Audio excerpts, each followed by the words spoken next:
लाएंगे अखिलेश इस बार पीढ़ी सरकार, लाएंगे अखिलेश इस बार पीढ़ी सरकार। हमारे माननीय राष्ट्रीय अध्यक्ष जी को विचारों को, समाजवादी पार्टी को विचार को मानते हुए हमारे पार्टी में आए और माननीय राष्ट्रीय अध्यक्ष जी को विचारधारा को और उनका सारे आंदोलन को देखते हुए जुटे। और मैं सभी को आह्वान करता हूं कि समाजवादी पार्टी में सदस्यता ग्रहण करके मजबूत करें। जय समाजवाद, जय अखिलेश। आइए समाजवाद से जुड़िए, समाजवादी बनिए। उत्तर प्रदेश के मुख्यमंत्री योगी आदित्यनाथ ने ऑपरेशन सिंदूर में ब्रह्मोस मिसाइल के उपयोग को बेहद ही महत्वपूर्ण बताया है। योगी आदित्यनाथ ने कहा है कि आतंकवाद कुत्ते की पूंछ है और यह सुधरेगा नहीं। आतंकवाद कुत्ते की पूंछ है जो कभी सीधी होने वाली नहीं। ब्रह्मोस मिसाइल क्या होती है, अभी आपने ऑपरेशन सिंदूर के अंदर इस मिसाइल के पराक्रम की एक झलक देखी होगी, और नहीं देखी होगी तो कम से कम पाकिस्तान वालों से पूछ लेना चाहिए कि ब्रह्मोस मिसाइल की ताकत क्या है। प्रधानमंत्री जी ने घोषणा की है कि कोई भी आतंकी घटना अब युद्ध जैसा होगा। अब समय आ गया है जब इसको कुचलने के लिए हम सबको एक स्वर से प्रधानमंत्री मोदी जी के नेतृत्व में पूरे भारत को, पूरे उत्तर प्रदेश को मिलकर के इस अभियान के साथ जुटना होगा। ब्रह्मोस मिसाइल क्या होती है, अभी आपने ऑपरेशन सिंदूर के अंदर इस मिसाइल के पराक्रम की एक झलक देखी होगी, और नहीं देखी होगी तो कम से कम पाकिस्तान वालों से पूछ लेना चाहिए कि ब्रह्मोस मिसाइल की ताकत क्या है।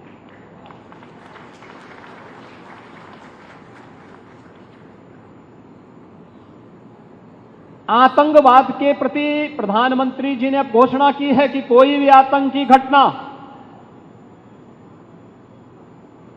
अब युद्ध जैसा होगा। और याद करना, आतंकवाद को जब तक हम पूरी तरह कुचलेंगे नहीं तब तक समस्या का समाधान होगा भी नहीं। अब समय आ गया है जब इसको कुचलने के लिए हम सबको एक स्वर से प्रधानमंत्री मोदी जी के नेतृत्व में पूरे भारत को, पूरे उत्तर प्रदेश को मिलकर के इस अभियान के साथ जुटना होगा। आतंकवाद कुत्ते की पूंछ है जो कभी सीधी होने वाली नहीं, जो प्यार की भाषा मानने वाली नहीं है। उसको उसकी भाषा में जवाब देने के लिए तैयार होगा, और इस दिशा में भारत ने ऑपरेशन सिंदूर के माध्यम से दुनिया को एक संदेश दे दिया है।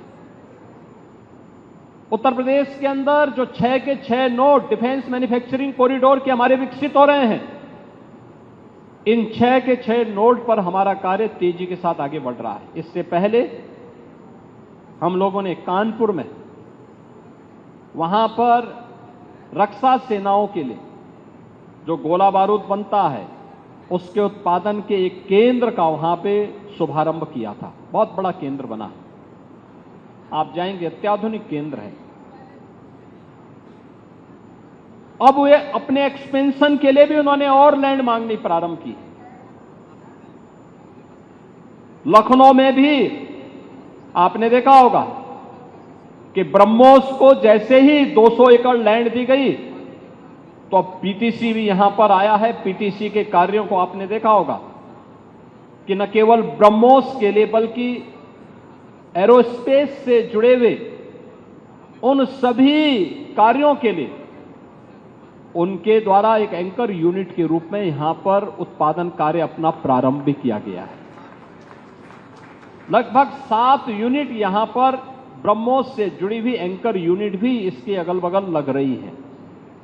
ये चीजें दिखाती हैं कि जो कभी 2013-14 में भारत के अंदर भारत का जो निर्यात था रक्षा उत्पादन के क्षेत्र में, आज हम उससे कई गुना ज्यादा, यानी कई 100 गुना ज्यादा रक्षा उत्पादन निर्यात भी कर रहे हैं, और आत्मनिर्भरता के साथ साथ दुनिया के तमाम अपने मित्र देशों को इसको निर्यात करके उनकी सुरक्षा की आवश्यकताओं की पूर्ति करने का काम भी कर रहे हैं। किसी भी स्वावलंबी देश के लिए आवश्यक होता है कि अपनी रक्षा आपूर्ति के लिए वह दुनिया के अन्य देशों पर निर्भर होने की बजाय स्वयं उस लक्ष्य को प्राप्त करें। आज पूरी दुनिया के अंदर आप देख रहे होंगे युद्ध अलग अलग क्षेत्रों में हो रहे हैं, अलग अलग क्षेत्रों में हो रहे हैं।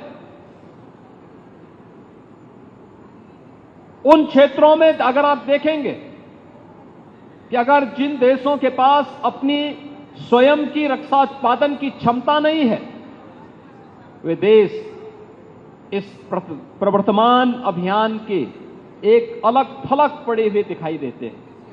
लेकिन जिनके पास अपनी आत्मनिर्भरता है रक्षा उत्पादन के क्षेत्र में, वे दुनिया के अंदर पूरी धमक के साथ आगे बढ़कर के अपने कार्य को आगे बढ़ा रहे हैं।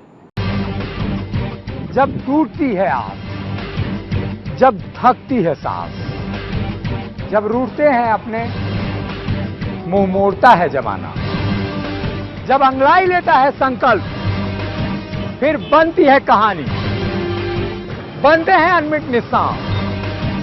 देखिए मेरे साथ संघर्ष की दास्तां।